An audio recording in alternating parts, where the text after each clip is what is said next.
Greetings, gentlemen. MGTOW has failed.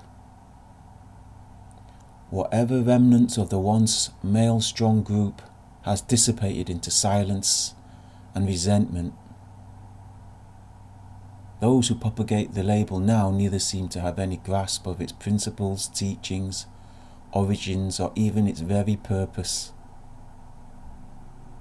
Over the past year or so, we've discussed some factors that might have brought about the demise of the label and some of the diseases that blighted it. But is it now fair to say that there's no value in it? One element that perhaps has not been discussed was celebritism. When the image and marketing of the personality of the speaker became more valued than the actual message he was propagating. Now, don't misunderstand me. It's noble and gallant that a man is respected for his achievements and honoured for his high attributes. But have you noticed the people who praise the highest during the rise of a celebrity are the ones most venomous during his or her downfall? Perhaps to some extent that might be justice, but what about the aftermath? How should we as men understand and take lessons from such events? Are there any lessons in the fall of a celebrity? Is there any wisdom to be had when seeing the fall of our heroes? Perhaps yes, perhaps no. But I wanted us to reflect on the once mighty Roman Empire. Or it could be said of any of the mighty empires that have risen and fallen over the historic timeline of man. That one might find strange of the rising empires that they had this tendency to adopt the traditions, values and philosophies of their defeated nations. Did you know that? Did you know the Roman Empire would adopt the gods, the religion, the holidays, the culture of almost all the nations, races, tribes they slaughtered, pillaged and enslaved? In fact, the most successful empires did so. I mean, it would be understandable that a conquered nation would imitate and adopt the culture and technology of their invaders because their invaders proved that they were superior in some way. But to take the values and culture of a much weaker and defeated army into your own? Why? Let's take a look at it at another angle. You're listening to this and understanding it because you learn English. We all learn English from someone.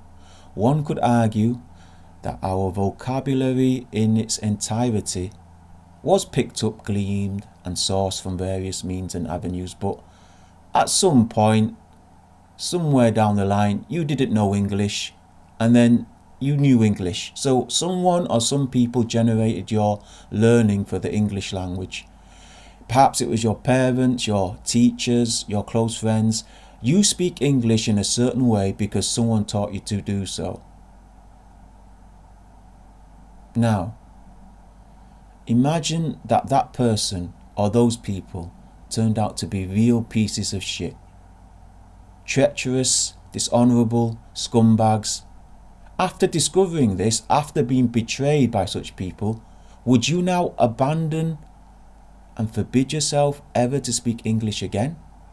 It doesn't have to be English. It could be any skill, mechanics, martial arts, cooking. And your teacher betrayed you. Would it be cool now to tear that skill or knowledge from your mind? Some people do. Some people do that. I know some people who actually vowed never to speak English again after their country was devastated by English-speaking invaders. And even some might say this is an honourable attitude. But some might say otherwise. But certainly it could never be said to be a successful attitude. Take for example the samurai, the Native Americans, once strong and dignified nations, now history, forgotten, tragic reminders that the world events are not always right or just. But both those nations refused avenues of tactical, technological, and definitely relevant advancements because of the very concept of never to use the weapons of your enemy, of your hated. And maybe it did or maybe it didn't cost them their lives and their very existence. I mean, over the years now, we've seen men rise and fall. We've seen great voices with rivers of wisdom either gradually or suddenly turn to folly and fall into that void that swallows all men who sell their souls. But should we abandon all that they said and shared? Does one crime annul all previous good?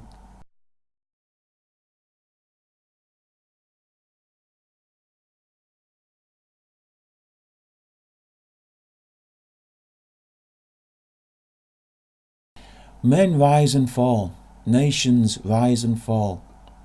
All will stumble in this great race, all except the exceptional few.